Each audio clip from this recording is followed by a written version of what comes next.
Dr. David Lovelin has been an administrator for the past 17 years in several different roles in Korea, the US, and Hong Kong. He is currently the high school principal for Hong Kong International School. David demonstrates a continued commitment to developing innovative education programs, promoting a positive culture, building relationships, and being grounded in supporting all learners. Welcome to the show, David. Yeah, thank you. Thanks for having me. And David, you're here to talk to us today about leading from the side, and you describe that as empowering a community to move forwards together, building trust and creating a culture of care. Quite a mouthful. Tell us a little bit about your journey and how you've arrived at this idea of leading from the side. Sure. I think that with my journey, I've been really fortunate to have amazing mentors all the way through my educational career. And so they've really shaped who I am. I've learned a lot. And, when I think back I've been an administrator for 17 years, and what I was as an administrator then compared to now, how I worked through difficult situations, easy situations have all changed a lot. And I think that when I really reflect on it, it's that people took the time to work with me and to be really interactive and make sure that I would grow along the way. And there's a lot of things that go into that. And so, for me, leading from the side is about looking for opportunities to grow people that are in your organization and doing it in a way that is safe but also, pushes them out there a little bit. I was just going to say, is that the starting point really of caring, having somebody who mentors you and starts to actually take some interest in your development as a person, as a leader? Yes, I think as leaders, oftentimes we get caught up in our own lives and our own work. And instead, if we just take a step back for a minute, you'll see there's a lot of people in the organization that want to lead or are doing such a great job, but may not see themselves as a leader. And so it really, if we just pause for a minute and look for opportunities within our schools and find those gems and those people that really want to do something a little bit different or want to shape their craft a little bit differently, I think that it's really up to us to do that. And over the years, I've been able to find some really amazing people. And some of them have moved into admin and some of them have not. And they've just continued as being a strong leader in the classroom, which is amazing too. So take us back a little bit then, David. You've had 17 Sure. years as an administrator. Before that, how did you get involved in education? Who were the mentors that really started to shape your progression into leadership, and how has that helped you to get to that stage where you want to be a mentor and help develop others? Sure. So I loved being a high school student in the U.S. I was all about athletics and activities, and I had an amazing teacher, Tom Buckner, who was our leadership teacher, along with some really incredible coaches along the way. And these men shaped who I was at the time. And at the time, I wasn't even sure if I was going to go to college. I was thinking about going to the military, and I happened to have a really good senior year of football. And so all of a sudden I was recruited, and these guys also brought me along and said, you know what, you could always go to the military, take that opportunity, go play in college. And so I did. I took that opportunity and I played sport all the way through college.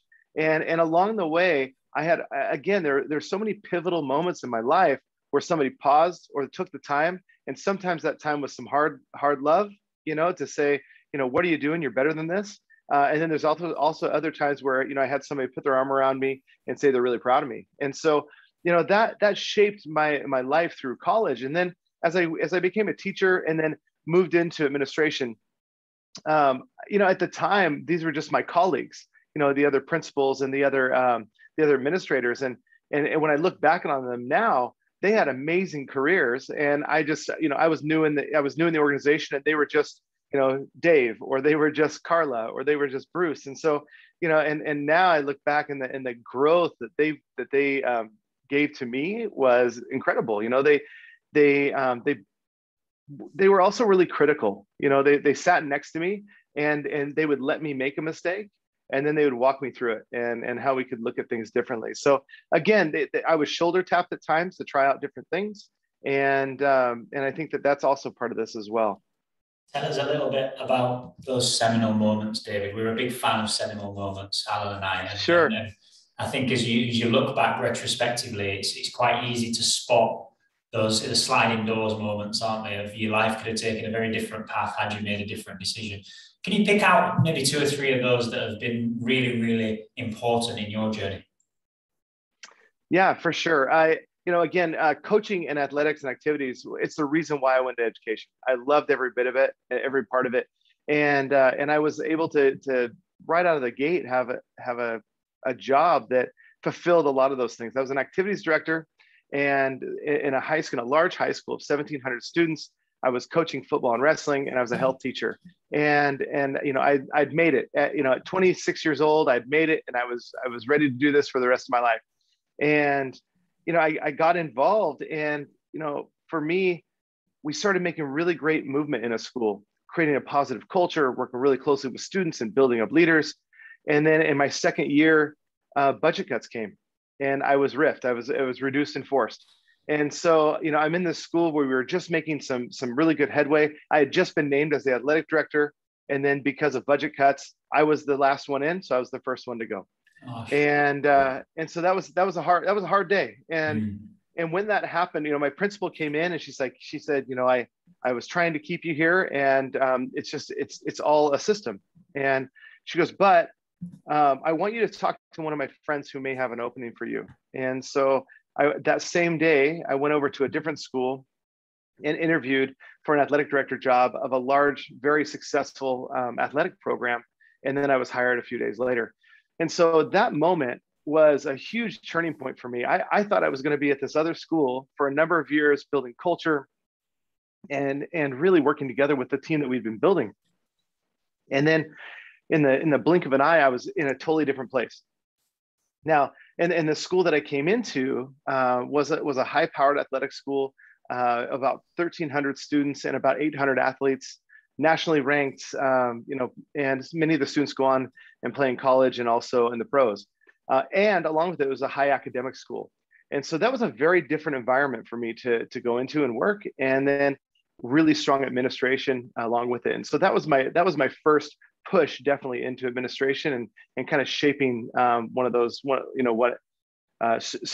important moments. Now, one of the seminal moments as an administrator was in those roles was I was an athletic director. I was in my first year of this job, and I was meeting with a parent, and the parent and I were butting heads really bad. And so the parent had asked for the principal to be in the meeting, and I, of course, I didn't care about that, and so I said no problem. And the principal came in, and we had this meeting, and I presented my case, and the parent was angry, and they left. And after that, my principal looked at me and he said, "So you did a really good job of presenting your case. Was it worth it? Was it worth it? Because you've burned that relationship. So you were right, and how important was it for you to be right today? Did you have to be that right?" And it was a really big moment for me. And I think about that conversation all the time, when we have conflicts with colleagues and parents, and I say, how important is it for me to be right in this moment, to just show somebody that I know what I'm doing, or to show somebody that they aren't doing it correctly. And I think it was an important lesson for me. And I think that, throughout, there's times that I've walked into lots of different, problems, and been fortunate to be able to learn from them and work through it. It's super powerful, that, David. How important is it for you to be right in that moment? And that's certainly a takeaway I'm going to put into my own practice as well.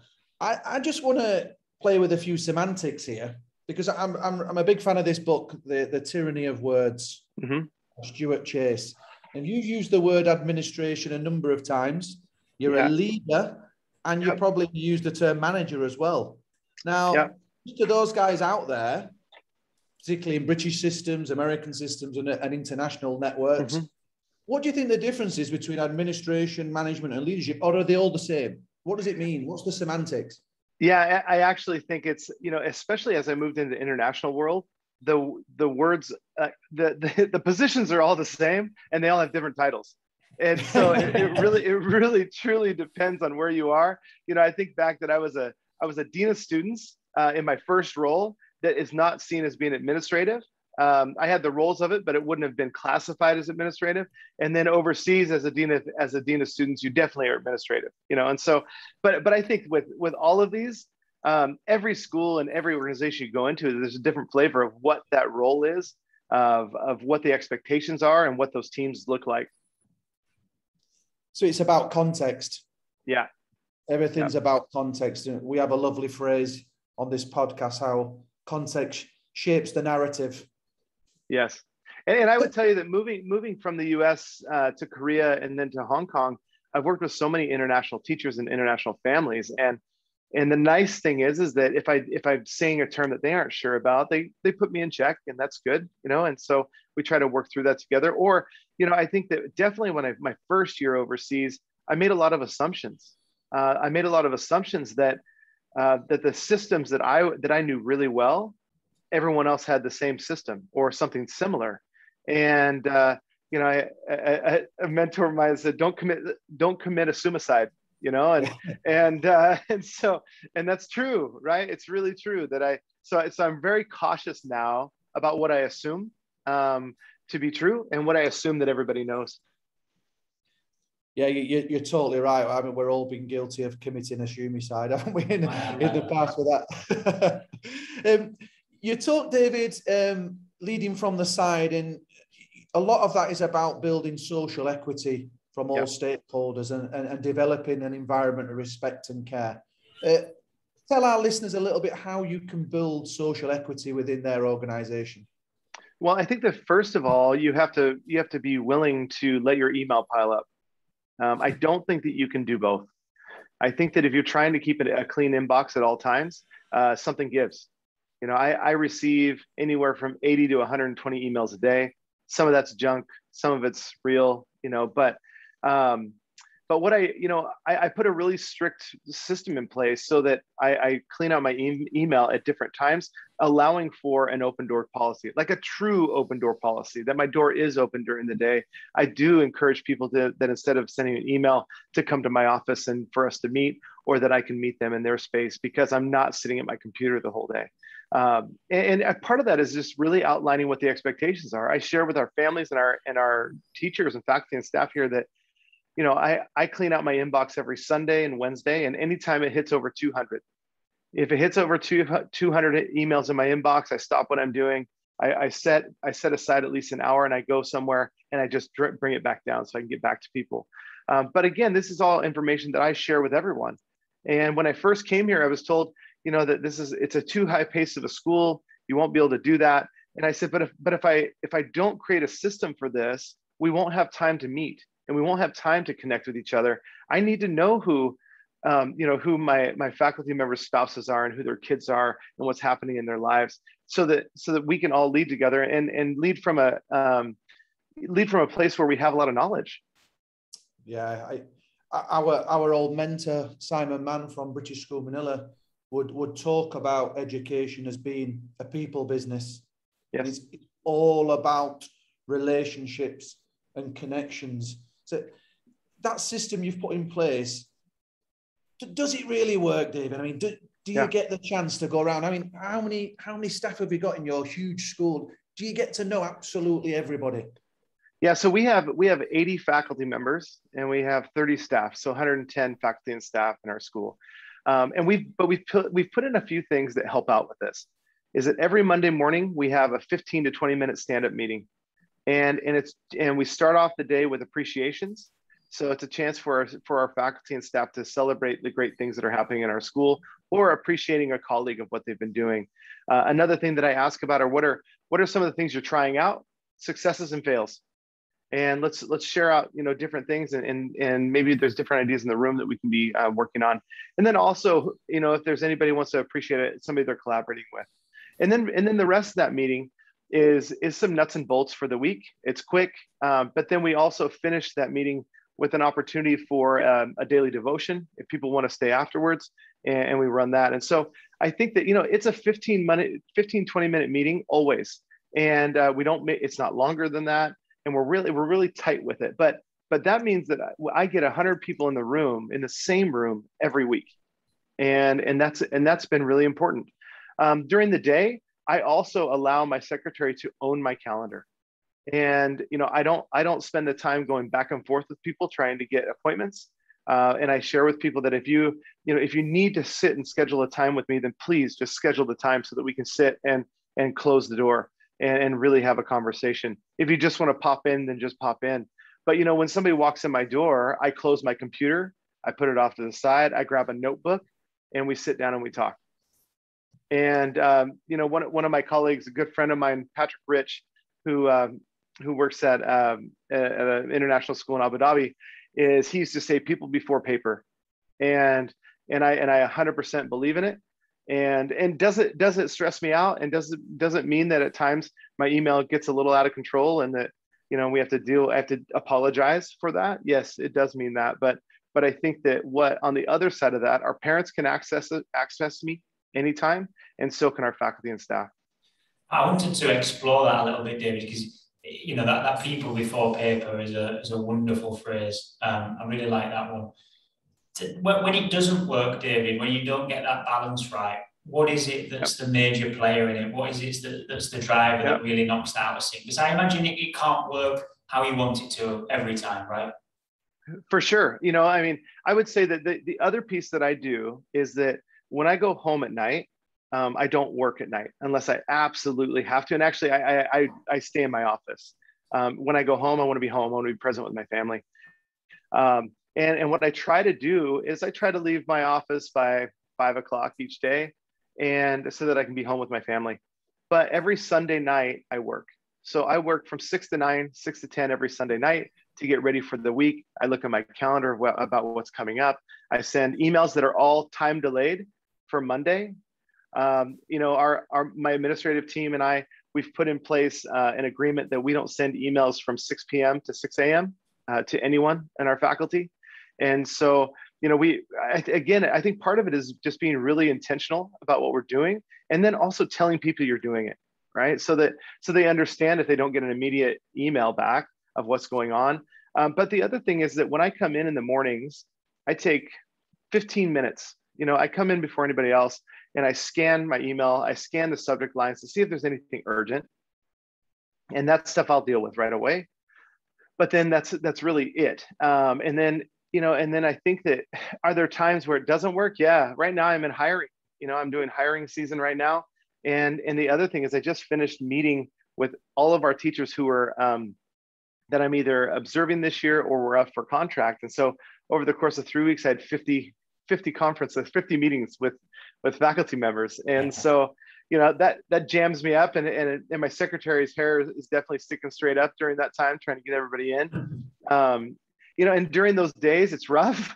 It's one after another. But I'll tell you, every time I finish those days, I'm like, man, I've learned something new about somebody. I'm also hearing about how they want to grow. In these meetings, I've heard teachers say, we have a chemistry teacher who's a brilliant chemistry teacher. It said, I'd really like to explore a little bit of the psychology courses. I've done a lot of work in it. I've done some reading in it, and I've just never really had an opportunity to do that. If I didn't have these conversations, I would have never known that. And so, fast forward 2 years later, she's teaching a psychology class. Mm-hmm. And so, to really get to know people and have those moments of, what do you see yourself doing? How do you keep things fresh? We have a number of faculty that have been here a long time. And so we want them to make sure that they're continuing to grow and learn as well. And you know what, David, there'll be people listening to this that's music to their ears, what you've just said. The fact that it is possible to be in a leadership position, to be a principal of a school and not be tied to a desk. We all know that there are people working in schools that feel that's how they have to manage to stay on top of emails. And that's not just leaders, but that's schools in general, isn't it? There's that emphasis and that pressure on keeping up to date and almost living in your inbox and trying to create those sort of routines that allow you just that breathing space to get to know people are sometimes the hardest thing to do, and you make it sound ever so simple. I know.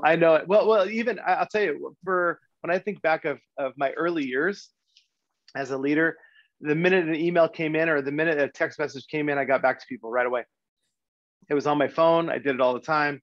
And I've changed that practice, is that because part of it is that if you do that, great that you're staying on top of it, but you're also training people to have that expectation. That if I message Dave at 7 o'clock at night, I'm expecting a response at 7 o'clock at night.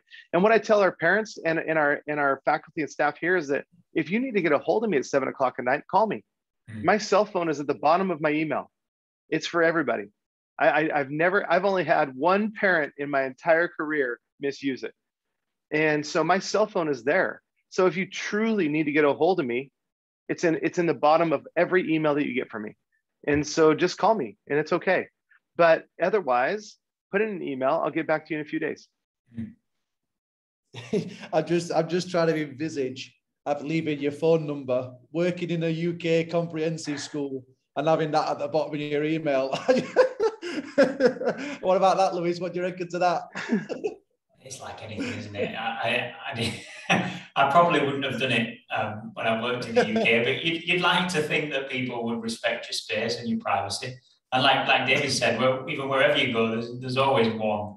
There's always one, isn't it? But that idea, David, of social equity, you've just run us through some incredibly simple things. And again, you've made them sound really easy, but giving us that sort of context to it and the logistics behind them, checking your emails Monday, Wednesday, working on a Sunday night, freeing yourself up through the day, getting your staff together on a Monday morning for 15, 20 minutes of real time together to connect. Where do you fit in all the sort of more mundane tasks or the bureaucracy and the paperwork that we know comes with education and certainly with leadership? When does that happen? Yeah, I think that's the challenging thing is that definitely as a principal, I have weekly principal meetings, that are just on my schedule, and I think that part of it is you have to be really good with your calendar. I live by my calendar. I have a secretary who's amazing with my calendar, and we work really closely together. And, if she puts something, the funny thing is that when she puts something on my calendar, I'm much more likely to honor that than if I put it on myself. If I put it on there myself, it's a little easier for me to go, oh, I'll just do that a little bit later. But when there's also time when I need to, all right, definitely during COVID with the having to read government documents, I scheduled an hour in my day to read those documents. And so that I could sit and I could be present and I could make sure that I do it correctly. And so the other piece is that when those areas come up that you have to get done, I think you just got to make sure you're scheduling it in. That's my Sunday night though, and I've become really good at it. I write a letter to our faculty. The other parts of my associate principals, they add into this letter as well. And then it's one communication that goes out every Sunday night to be read Monday morning. The only reason why we send it Sunday night is because I've had some faculty members say, I'd really like to see it ahead of time before Monday starts. But what I tell them is that there isn't anything in that article, in that newsletter that you have to read outside of hours. You can read it first thing Monday morning, and then you'll be good to go for the week. Yeah. So this seems, David, sorry, Lewis. I just wanted to touch upon the concept of trust here. It seems that everything you do, David, is based around building trust, all these little mechanisms. I'm just reading some work at the moment, David, from a lady called Megan Shannon Moran, who talks about fostering trust. And she talks about 6 things. I'd just like to share them with you, and you can maybe point out which ones that you really utilize in your role. Number 1 is demonstrating integrity. 2 is power sharing without micromanaging. 3 is resolving conflict. 4 is showing vulnerability. 5 is addressing unprofessionalism. And 6 is a coaching model. I'm just wondering, out of those 6, which ones you really lend yourself to being the most successful there in fostering trust? Yeah, all of those areas are actually really important. And as you were talking about them, I could think about specific scenarios in the last few years where those areas were very important.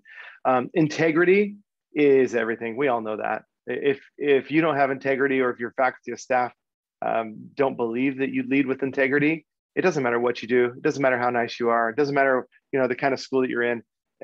It will always be meringue. It'll always be very thin. You'll never be able to build what you really want to be able to build. So I think that and there are times where integrity is so challenging because especially when you're running a large organization, you're trying to be true to yourself. You're also trying to be true to an organization, and then you're also trying to be true to the people that are in it. And a lot of times those are competing realities. And so really trying to understand who you are and what you believe and what you don't believe, is important. Power sharing is critical. 100% power sharing is critical. Is that I trust people to do their jobs. I trust people to be professional. We hire amazing people, so let them be amazing, and then invest in them to make sure that they have the skills to do it. Or the other thing is that you have to be okay with the fact they may not do it the same way that you were going to do it, and it may not be exactly what you wanted, but as long as it's at the level in which you wanted it at, it's okay. It's okay if it looks a little different. But if you go in and scoop in and save that every time, or if you take that power away every time, they're always going to lean to you. They're always going to need you in that meeting. And I think that that's something here, conversations we've had with our faculty and our teams here is that, when somebody wants to meet with me, the first thing I ask is, please give me a little more information about the meeting. And if it's something that should be going to one of my associate principals, I'll tell that parent that, really you should be meeting with the teacher first, or you should be meeting with these associate principals first, because that's what they're in charge of. They're associate principals, and that's what they're in charge of. And so, but if I take that meeting every time, I just, I hurt the organization. So I think that's pretty powerful for sure. Conflict. What was the one after conflict? I scribbled. Yeah, we've got resolving conflict, showing vulnerability, addressing unprofessionalism, and coaching. Yeah, vulnerability, I think, is another one. Is that, there are definitely times when you need to be out in front and you own some things that are hard. You own things that you screwed up with. And when you have a great success, look for someone else that you can push in front and give them that win. There's definitely times when we're going to make a decision, and I'll look to one of my associate principals and say, I want you to message that out because that's a good win. So you take that win, and make sure that people around your team are getting those wins, and so I think that's another thing that when I think about my growth as a leader over time is that being comfortable with taking a step back and then pushing someone forward to take that, the applause. And I think early on, I was always trying to show that I knew what I was doing, and so I would take that.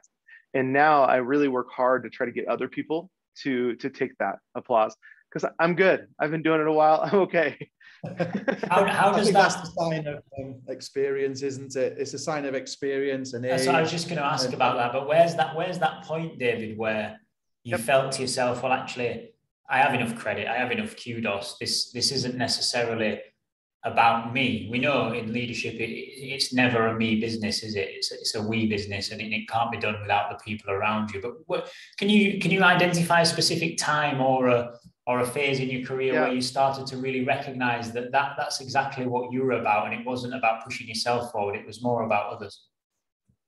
Yeah, and it actually kind of depends. Is that when you move into a new role or a new place, oftentimes you do need to take a little bit of that in the beginning, just because then the people that are around you, they feel good about that they brought in the right person. So understanding that once everybody's feeling pretty good about things, then you can start looking around and going, okay, how do I bring other people into the fold? How do I get other people on the microphone? How do I grow other people? So part of it is definitely as you're moving, I believe that as you're moving positions, it's making sure that people feel really comfortable with you as a leader. But as far as the maturity of it, I think that it's I think part of it is that I started looking around at some of the amazing things that were happening around me from people, and as a team effort, and then it would be my name on it, or it was the school's name, but because it's the school's name and I'm the principal, it comes back to me. And so being really thoughtful about making sure that that you share with people, hey, they really like that event, like, thank you so much, and yes, this person over here did a fantastic job, or worked with the kids on this, and always trying to make sure that you're sharing what's happening with that and bringing people along. And I don't know that you can do it enough. Yeah. I think that especially like in my role, I'm in my 5th year here. We're good. We're a good team. We're a solid team. And but could I be out in front all the time? Sure, but we don't. We make sure that other people are on that mic and getting out in front. I like that idea of get other people on the microphone, and it's essentially public praising, isn't it? You want to praise people in public when that praise is due, and maybe it comes back to one of the other things that Alan suggested from the research he's reading, which was dealing with unprofessionalism. if your praise is public, how do you deal with the other side of things and the difficult conversations and the conflict that might come with? Yeah, and I think that people do it differently. I do come from a coaching model, and I'm unapologetic about that. I think that if we hire people into an organization, as long as they aren't hurting anything, right? I mean, anytime the system is being hurt or the student is being hurt or in any way, even if it's by bad instruction, then you have to make a change, because that can't happen. But when you bring in somebody and maybe they just can't get their feet underneath them, and it may not be the right fit right away, is that I think that we have an obligation to make sure we're coaching people through that, and that we're giving them feedback and trying to help them along. And you know what? And sometimes it doesn't work out. And I think the other thing that's important to note is that just because it doesn't work out doesn't mean that they're a bad teacher. It doesn't mean that they're a bad leader. It just means it's not the right fit. For some schools or for some other places, the way that they're working might be a really good thing. And so I think being careful to pass a lot of judgment onto people, and then also helping people move along when appropriate. The other thing is that when there are times, and I've definitely had times that where I've worked with teachers that just are bad for kids, and I think on the other side of that, making sure that you aren't giving a fluffy recommendation so that person is working somewhere else, so you don't pass that along to somebody else, and being really honest about the skills that people have. And we're moving now, I think, David, into another aspect of what you talked about from this idea of leading from the side. We've talked a lot about trust and social equity. And I think we're starting to touch upon care here. And how do you demonstrate care for your staff? And how do you demonstrate, as you've mentioned there, the effect that their care of the students has on their own well-being, on the students' well-being, and on the team dynamics and the culture? And how does that play into that? Yeah, care is really important. I mean, even through challenging HR conversations, you can still be caring in those conversations and direct. There's a way that you can do it. I've heard people in the past talk about, well, I'm just being honest with somebody. And I said, there's a difference between being honest and being mean. You can be honest with somebody and do it from a caring way. And then there's times where you're being honest and really you're just trying to stick it to somebody. And so, being really thoughtful about that, about how you are sharing your honesty with people. Is it from are you coming from it from the right angle, from the right place? And so I think that, being thoughtful about that. And if so, when people leave your organization for whatever reason it is, they'll leave in a good place. They'll talk highly about the experiences they had, and that will maintain, which is a good thing. I think that really respecting people and taking care of people is important. But again, I'll tell you, it comes back to the fact that people know here that I care about them and I care about their family, and that if they need to come in and sit, I will clear my calendar and we'll sit and we'll talk. And again, I was talking earlier about how I try to work really hard with my calendar and make sure that everything's really organized so that I can maximize those spaces. But I'll also be the first one that if somebody says that they're going through a challenging time with their family, that I'll immediately clear the calendar, and I won't clear it for 15 minutes. I'll clear it for an hour so that we can actually have the time to sit and talk. I'm intrigued there. I love this concept of care and being thoughtful and precise with your conversations. Now, is caring something that you learn, or is it something that you've just developed as your moral and your core values through your upbringing? Or is it a bit of both? Where's that come from, David? Because it's not natural to everybody. Yeah, I think that early on, my tendency as a leader was to be direct, and basically, if you didn't like it, tough, right? Move on. And I watched, again, going back to mentorship, I watched some really incredible leaders have challenging conversations and do it in a way where I watched intense conversations where parents and the administration were just so angry at each other. And I watched someone so masterfully handle the conversation to where those parents left.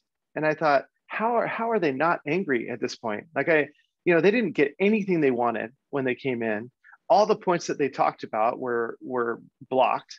But yet they're leaving this meeting in a positive place. And I just watched people do this over and over again. Whereas for me, early on, they would come in, I would debate it, they would leave angry, and I'd move on to the next thing, you know? And so I think that it's probably empathy, but also it's understanding that when a parent comes in to talk to you, they're talking about the most important thing in their world with their kid. And it's emotional and it's hard. And so when you talk about an issue at school, a grade, anything to do with someone's child, it's deep. It's a deep emotion. And so, you know, when I work definitely with newer administrators, I try to share that you have to understand that it's not personal to you. It's scary for them. They're scared for their child. And when people are scared, they act out and they say things that are angry. And if you just can stay calm and help people through it, they'll come back around. It may take a while, you know, but most of the time they come back. There's still a few out there that haven't come back around, you know, with our conversations for sure. But you know, 90% of people will reflect on those conversations when the issue dies down, or when they can have a little space from it and realize that, okay, the school's doing what they can, or that person is doing what they can to help my kid. It's just a really hard time. Yeah. Give us some of those tips, David, or when you watched those mentors dealing with it, what real clear points or guidelines could you give our listeners as how to deal with that? You've talked about calmness and empathy, but what did you do to just calm that situation down? Yeah, it's listening through even some of the crazy. You know, when some of the comments that come out and you know that you have a visceral reaction to respond, and just not doing that. Let them come in and talk. Write down all of their main points. And before you start talking about it, be clear about it. You know, sit there and say, you know, I appreciate you bringing all this through. Here are the main points that I heard that I want to make sure that we talk about today. And just taking that time to let them vent without you trying to justify or to react instantly calms it down. And then you can say, okay, let's now that we know what this meeting's about, let's talk about this. And then come from that angle. So just to paraphrase, David. Yeah, right. We listen through the crazy. That's right. We let them vent. We don't respond. We write it down, and then we paraphrase it back to them. Is that right? Yep, that's right. That's right. Essentially applying the sort of coaching model, like you've said earlier. You'd be presuming that the person in front of you is a great person. And your role there is to facilitate and help them to solve the problem, maybe not necessarily solve it for them, but just to allow them to talk. And like you say, allow them to then, it is phenomenal how quickly people can calm themselves down if you just let them have that time to be able to verbalize what it is that their frustrations are. But have you ever found there's a situation, even as you've got more experience in leadership, where you found that still has left a really difficult situation for you to deal with, and maybe some of those tactics that Alan's paraphrased so well there didn't quite work? You know, is there something else you can bring into that conversation? Yeah, for sure. And part of that also is that there's a time. So if you came in and were meeting with me, you would see a very calm administrator, calm conversation, pragmatic. We're going to try to work through it. But there's also times I've had when, you know, a parent has stood up and is swearing in my office and screaming. And it's me taking that moment of just saying, you know, we want to work together. And if you're not ready to do that right now or today, then let's pause this meeting and we'll come back. And if it happens again, typically I would just let them know that the meeting's over and let's come back another day. But I think you have to definitely make sure you have some of those hard lines. When it becomes personal, when there's personal attacks, I don't care if somebody personally attacks me. It's fine. It doesn't offend me. I mean, we're all people, right? So at some point, sure, I don't love it, but I also know that it truly isn't personal. That they're just it's emotional. But when you're sitting in a room with other people and people begin to attack each other, that you have to make sure that you're stopping that behavior, and that we can't move forward with that kind of behavior in the office, or for us to be able to fix the situations. And so making sure you call that out and just put those rules on the line. How would you not take that home, David? Like when it's so personal and you are emotionally engaged in that situation, because we are human. We are going to get emotionally attached to that situation. What do you do then to prevent that destroying your home life or affecting your relationship with your kids and your wife? I'll tell you, it would be very easy to have that happen. I think that for me, how I handle it is that I have a great leadership team that I work with my associate principals. All of us at any point, if we need to stay after or not go home right away, then we all have that dedication to each other to just sit. And definitely through some challenging times, the three of us at the end of the day would just sit in one of the back offices and just decompress so that we don't bring that home to our families. I think it's also important to have someone outside of your organization that you're talking to, whether it's a trusted mentor, a therapist, someone. You need to have somebody that you can breathe some of this into, because you can't carry it all the time. And some of it is really painful and hurtful, some of the things that people say. And so making sure that you do have outlets for it, because I'm telling you, if you go from that meeting and then you hop in the car and go home, it really has an impact of what's happening at home. I would say that for years, I would have those meetings. I'd hop in the car and I'd go home. And there were times where and then my wife and I'd be talking about it at home. We don't do that anymore. We don't talk about that anymore. I leave work at work. And when I get home, and this is what I share with our faculty also, is that when you go home, I want you to be home with your family. I want you to be a friend with somebody. I want you to be there for your spouse, because if you're good at home, then you're going to be good here. And so it can't be a 365 cycle of just living in the school or living in the conflict. You have to find ways to break it up. Yeah, it's an interesting one, that, because education is so consuming. It's you can almost describe it's not a vocation, it's a lifestyle, really. 100%. Yep. I shared with a faculty member the other day. I said, we give everything to our jobs and to our kids at the school, and it's so hard not to bring that with us out of here, but we have to at times. We are in the business of people and relationships, and with that comes emotion, and so it's really important to make sure that we build capacity in people, but also that's also another reason why you need to have more leaders on your campus to be able to help out and to be able to recognize that somebody's struggling, so that, and if it is going home at night or if it is having an effect outside of the school, that me or my team has an idea of it, so we can have a conversation around it. If I get an email from a faculty member at midnight, I will go and have a conversation and ask them why they're working at midnight, and say what's going on. Now, for some, they'll say, you know what, I go to bed late and that's the time that I feel more comfortable to get things done. And I'm like, fair enough. All right, just make sure you put a timer on that email next time, because you don't want people to think, what's your deal? How come you're working at all hours of the day? So, it's okay if that's the time that you have to work, if you're being intentional about it. But if you feel like that your work life is all encompassing, then there's something missed.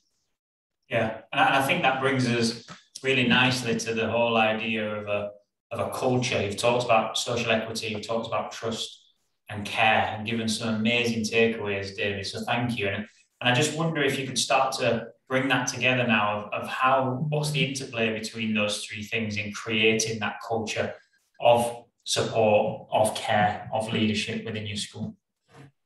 I actually think that there's a couple of key pieces with it. One is that you have to check your ego at the door. As a leader, you really have to be okay with yourself, and you have to be okay with letting other people win and letting other people lead. And so making sure that really understanding who you are. Alan, I appreciate you talking about some of the things that you're reading right now. For me, one of my comments that I have all the time is you always need to be reading. On every Sunday night when I'm working, one of the things that I'm doing is I'm also reading 3 or 4 articles every Sunday to find something to be able to share to our faculty. And so I have a list of all the articles that I've shared with them over the years. But in that I found books that have helped me understand myself, understand education. And so really staying up and reading and being active with that is something that I also helps bring all this together. I think, when I think about how I've grown over the years, definitely some of the readings that I've done have shaped that. And there's times where, I'm trying to figure out why is it that this relationship I have with someone is always tense? What is it? What is it about that relationship? And to be able to have some different tools to go to and say, to read and reflect on it and see what you're doing, compared to always thinking about what that other person is doing, I think is also another piece that you have to just keep working on all the time. And at the end of the day, it's making sure that you're available for people and, really truly listening and actually caring. Like, you can't just pretend to care. You actually need to ask some questions about their life and to know something about them. And if you do, I would tell you that the social capital that we had to cash in over the past couple of years was hard. We had to make some really hard decisions. And I think that we are in this place today, in a really good place today, because we had a lot of capital in the bank. We did use a lot of it, but it didn't go empty. And so that trust was still there when we were coming back out of it. They knew that although that they may not agree with some of the decisions we're making, they know that we're coming from an angle that is good for the organization or good for our students. And so I think that, again, just and being consistent. If you're a consistent leader, you make consistent decisions, it's easy for people to follow. Just coming back to culture there, though, David, I'm interested here.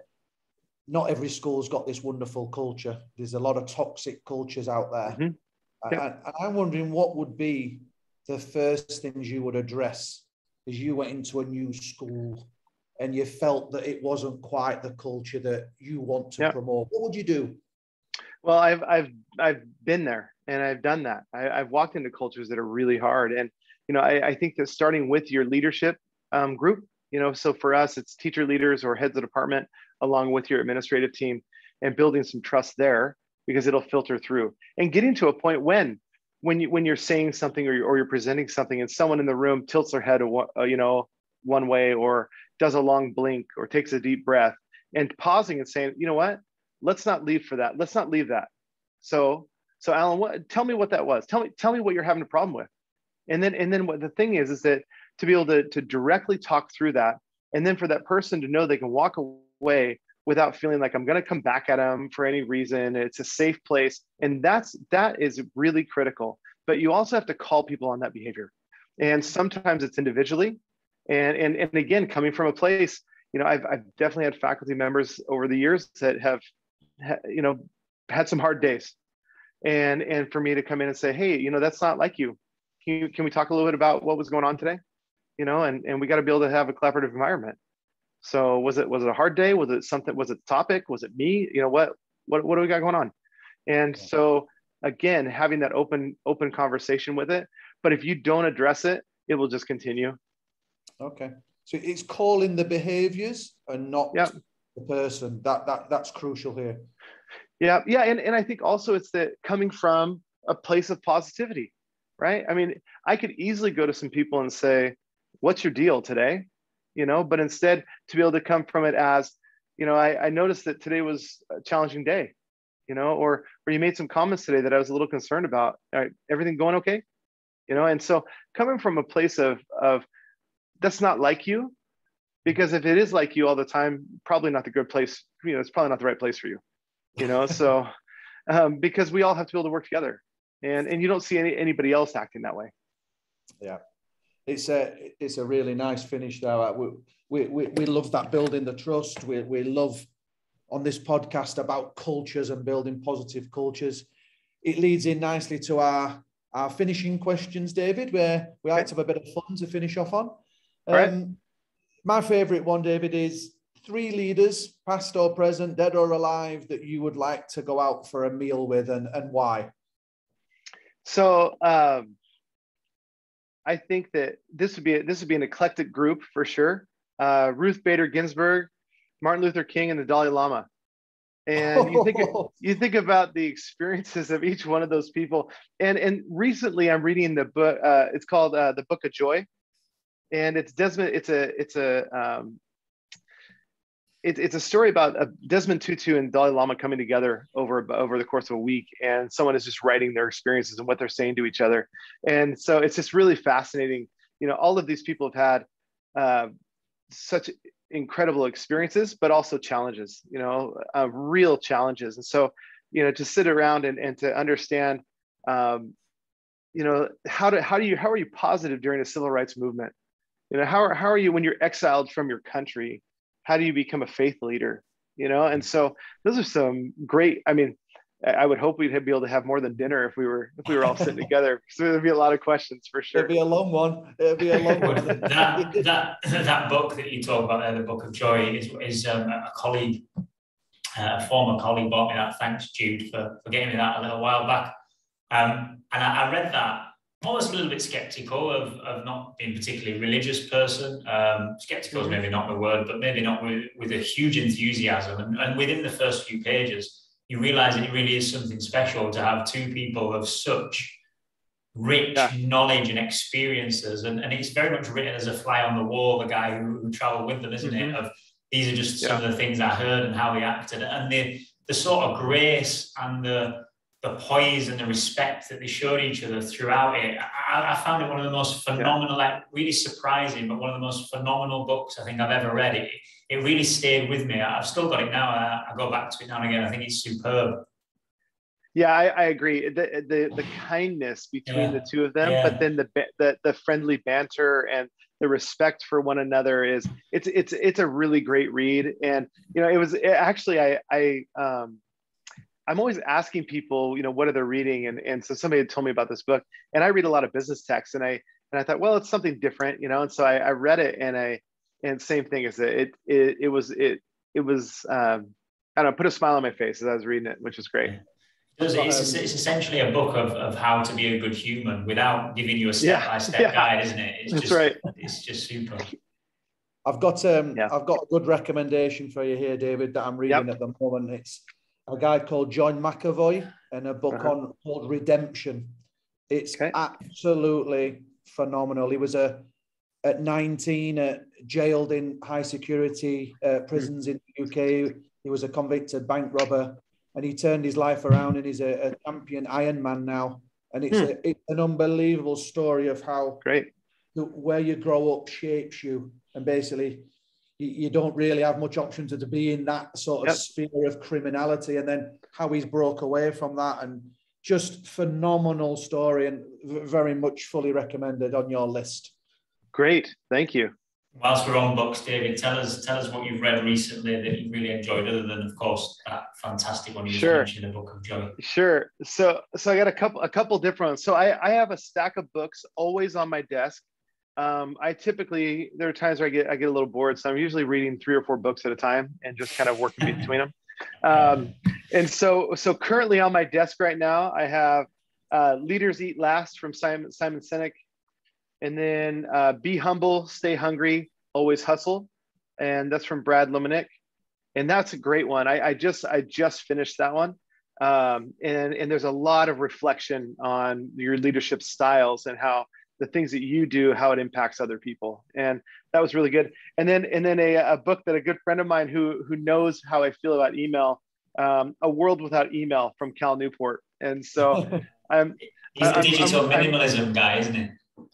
yeah, it is. I remember A World Without Email, actually, David. It involved pigeonholes and lots of notes being written. I don't know what's best.